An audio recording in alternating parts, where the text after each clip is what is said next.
You want the moon? Just say the word and I'll throw a lasso around it and pull it down. Put that coffee down. I'm a British nanny, and I'm dangerous. It don't matter if you win by an inch or a mile. Winning's winning. That was totally wicked!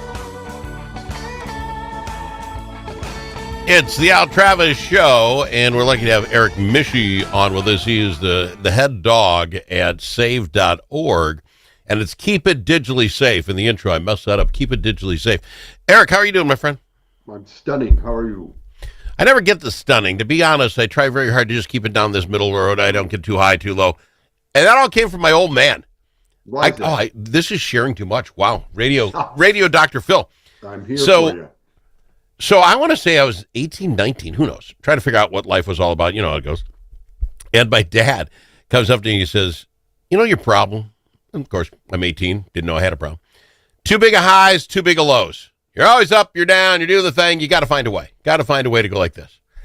And I make fun of that because I tell everybody I try to do this. That's not my idea. I can birdie a hole in golf and be as excited as anything. And the next hole triple bogey, and I'll take that roller coaster ride because the next time it's going up. You know what I'm saying? My dad picked me out pretty easy at 17. That's what I mean. My dad's favorite comment would always be, I'm sure it was a term of endearment. He would say, Erich, you're not as dumb as you look. You got to bob and weave to find a term of endearment in there. You're doing all you can. Oh, that's funny. Yeah. How are you? May is a big month for you all, but before we get to it, you had legislation, that you're working on. Is that bobbing and weaving through what we need to get through to make things happen? I mean, can they even deal with it with 2 weeks ago? And if you listen to the last segment, nothing's happening. Yeah, no, we are, it's a well-worn phrase, but we are cautiously optimistic. The Senate and the House both have $9 million in their Senate omnibus bills to provide temporary and permanent barriers in the Washington Avenue Bridge. Mm-hmm. I have a text here last night from one of my board members who's been working with us on this, that the bill passed, the Senate Transportation, or the omnibus bill passed 37 to 28 last night and go to the House on Monday and hopefully be in conference by Wednesday. So that's a big deal. So all things being equal, last year there was money in the bonding bill. The bonding bill never got through the legislative process. Transportation bill, you got to hope that people on both sides, and I think that's true, want a transportation bill. I don't disagree. I think our issue is going to come with the House will get something passed as well. Then it's going to go to the conference committee, and this is where these guys are going to guys and gals are going to have to find that $5 and $6 billion down the road.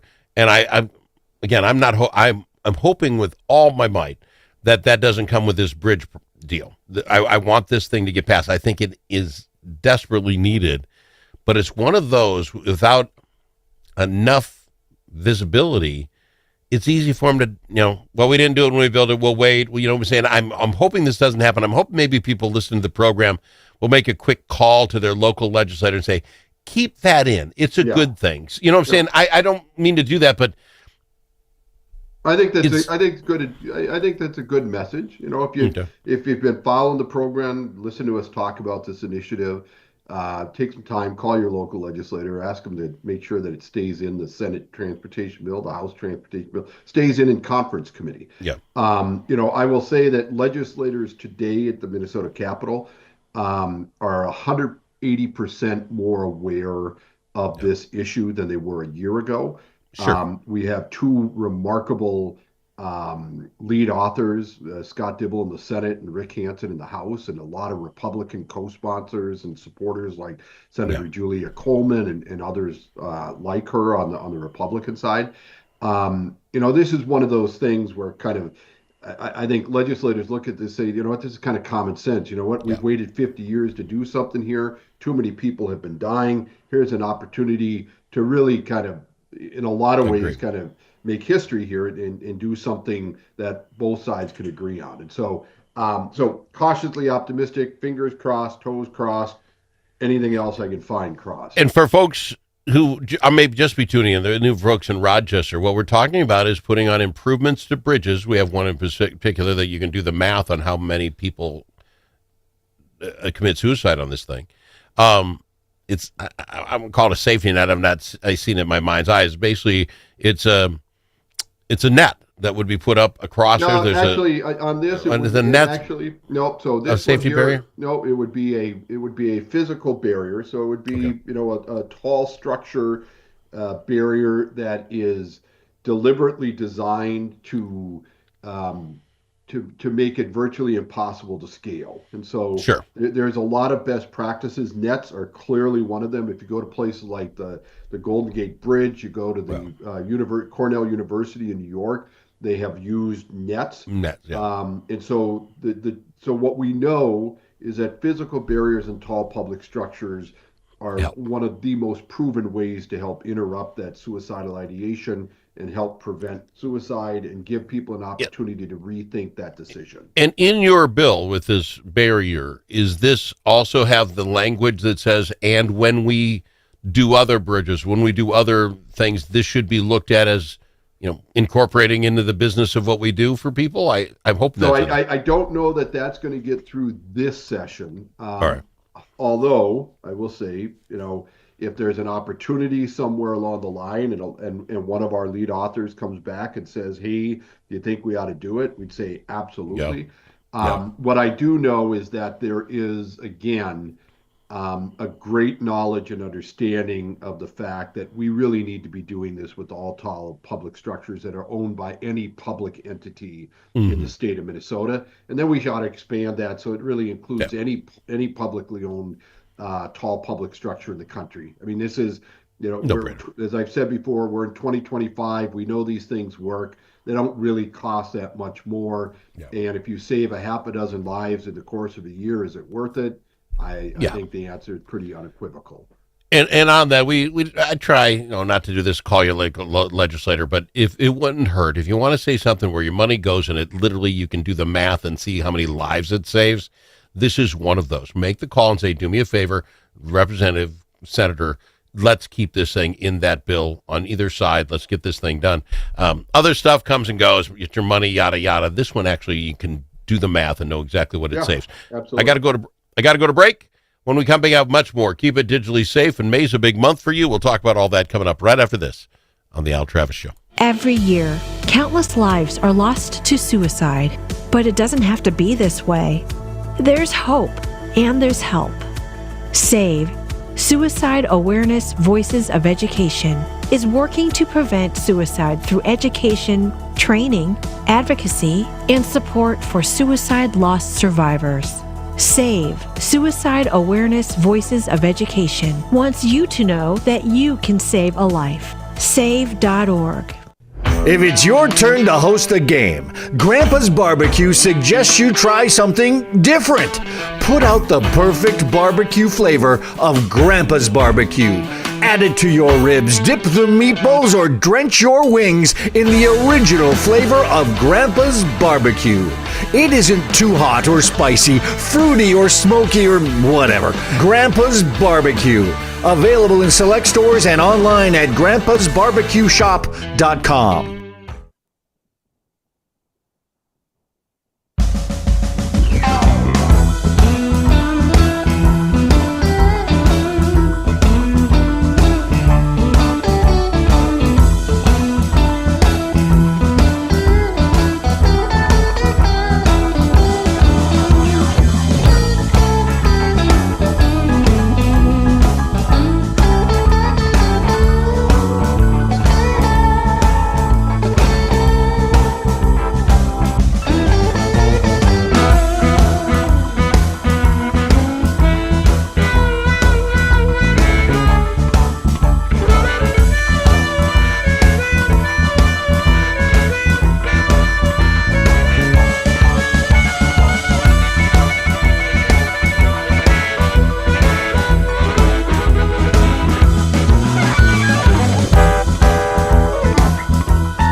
amongst friends. The Al Travis Show.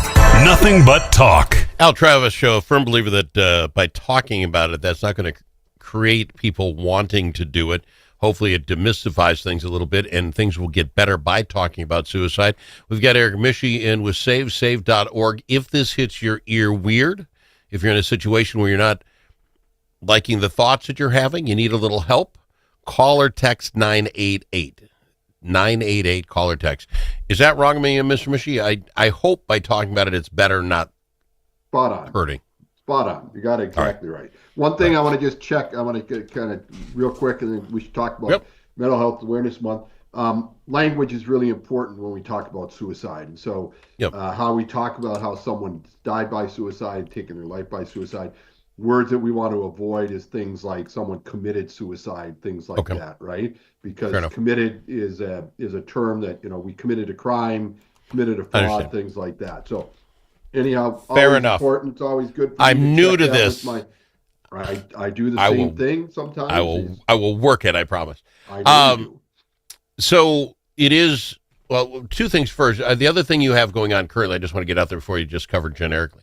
Kids, keep it digitally safe. How is that going? And basically we're talking about putting warning labels on a lot of these digital processes that kids can get in digital apps. Is that getting any movement anywhere? I like the idea of it. Yeah, so we now have 36 organizations from 5 continents. We're adding another one next week, so it'll be 6 continents around the world. KeepItDigitallySafe.org. It's a campaign contest to call for warning labels on social media. If you have someone in your household who's got any kind of creative talent, they could draw a stick person, whatever it is, doesn't matter if they're a young person or an old person. You go to KeepItDigitallySafe.org. You might win a $5,000, a $3,000, a $2,000 education scholarship. It's a great way to raise the conversation up about the harms of social media, engage parents and other adults and kids to talk about those harms, talk about if you find yourself needing help, or if you're a parent or adult who finds a child who's struggling because of some interaction with social media. This is an opportunity to have that conversation and help them get the support they need. Love that. I love that a lot. And you can find that at S.A.V.E.org as well if you need a connection. But the actual fancy words, kids, keep it digitally safe. So go there and learn more. All right. So now, it only took us this long to get to May. Is a big month for you all. What does it entail? What do we got to know? Yeah, May is Mental Health Awareness Month. And kind of like the kids campaign, it's an opportunity to kind of raise awareness and talk about things. And, as you think about your mental health, be intentional about it, right? I mean, here's the reality. All of us are enormously busy. All of us have some level of stress in our life. And, the thing I want to emphasize is stress isn't a bad thing, right? Stress is, stress is an important part of life, right? It helps kind of serve as a barometer for things. But, sometimes stress can be a lot. So when we talk about, if you find yourself really stressed out and you feel like you need someone to talk to, and you don't want to talk to a friend or a coworker or a neighbor, call or text or chat 988. That's what it's there for. It's to help kind of deal with those days or those moments when you need somebody to talk to. It's free, it's confidential, it's there 24/7 days a week, 365 days a year. The people there are trained to talk about this stuff. And so, other things I would encourage people, we're coming into Minnesota anyhow, although it feels like winter here in the Twin Cities today, right? Yeah. Some of the things that are easy to do, go stick your head outside, right? Turn off TV, get off of the internet, right? Get off your computer, take a couple of minutes, just kind of breathe. Eat something good. Make some decisions about, hey, you know what? I'm going to read a couple, chapters of that book or whatever it is. Yeah. But it doesn't have to be really complicated. But what it is about for Mental Health Awareness Month, it's really being intentional about taking care of your mind and your mental health in the same way you would try to take care of your physical health, right? Let me ask you this, if I can. So I'm running through my life, feeling the way I feel and the thoughts that I'm having, and I presume we all think that's normal. Mm-hmm. That's the baseline. Everybody thinks like I do. They get upset when the Vikings lose, whatever. I don't know what the difference is. How do you know? Is there a test, a 1 through 5 of these 5 things? You score 300. You might want to. How do you know when the thoughts you're having are not what the rest of us will be having on a normal basis? How do I know? Yeah, You know what I'm saying? That's a great question. It's a great question, Al. I would say if those thoughts are persistent, right? If they don't go away, right? So Yeah. if you wake up in the morning and you're feeling down and sluggish, and you go to bed and you wake up the next morning and that just kind of repeats itself, probably a Okay. good opportunity to say, you know what, I need to talk to somebody. I need to get some help. And again, if you are consistently and persistently thinking about harming yourself, right? Again, that ought to be an opportunity for you to go, you know what, I need to talk to somebody. So call 988, right? If you're not comfortable talking to a friend or a coworker or a family member, call 988. But the reality is it's normal for everybody at one time or another to be depressed, right? My guess is that every one of us at one time or another in our life has had a suicidal thought, right? We've thought, and the issue there doesn't mean that you're mentally ill. It doesn't mean that there's something wrong with you. It means that you're a human being, right? And all of us struggle at some time or another with thoughts, right? And the key thing here really is if those thoughts are starting to consume you, are starting to be with you constantly, you definitely got to get help. You got to talk to somebody. And and the whole point about Mental Health Awareness Month is to remind us that there's nothing wrong with not feeling okay, right? There's absolutely nothing wrong with that. You got to be able to cut past this stigma that you and I and others of our generation grew up in. And men in particular find it really tough to talk about your feelings, talk about your need for help. And you just got to put yourself in a position to think, you know what, I'm important enough and the people around me are important enough for me to go, I need to go get help. I need to ask somebody for help. So, well, I love the idea that you said this. Probably everybody, and again, I get to speak for everybody. I'm a radio guy. Maybe have had a thought come through about suicide or self-harm. But again, just using for the most part, if that's something that is persistent, it happens more than this, and it hits you again. That's a trigger right there, folks. I got to be honest, because no, we might have all had it because we had this conversation here on the radio. But then it goes away. If it hits you more than once or twice, I think you need to make that call in 988 or to somebody, because again, I'm trying to find some parameter. Somebody just listened to radio going, man, I've been doing down this road for a week. Yeah, that is not what most of us get. Yeah, it might be a fleeting thing, but it's not a week. It's not 2 days. Is that here's fair? something. Yeah, you're exactly right. And here's something else I'd share with your listeners. We have a free 40-minute online training called One Step Ahead. So if you go to S.A.V.E..org, you go into one of the tabs. It's called Learn, and you can find a program called One Step Ahead. It's a 40-minute. It's completely free. It's online. And what it does is that it helps teach you about how to have a conversation with someone who may be contemplating suicide. How do you ask them that question? Yeah. And if you ask them that question and they tell you, yeah, I'm thinking about hurting myself, gives you the tools for how you can help them, right? And in taking that training, it also helps you, right? Because it also will underscore what are some of those things that you need to be concerned about in terms of the kind of repetitive nature of those feelings or concerns or those urges that you might be having. I love that, sir. I'm sorry we're out of time. This thing goes by so fast when you're here. Erich, Mische, love having you on. It's S.A.V.E.org. Go there, take a look around. It's also the digital stuff is there, and all that he's just talked about. Again, if anything's hitting your ear weird, or you know what, maybe it's time for make a call. Call or text 988. Appreciate you, sir. I really do. Thank you, sir. Have a great day. Have a great weekend. If you could save a life, would it be worth 60 minutes of your time? Save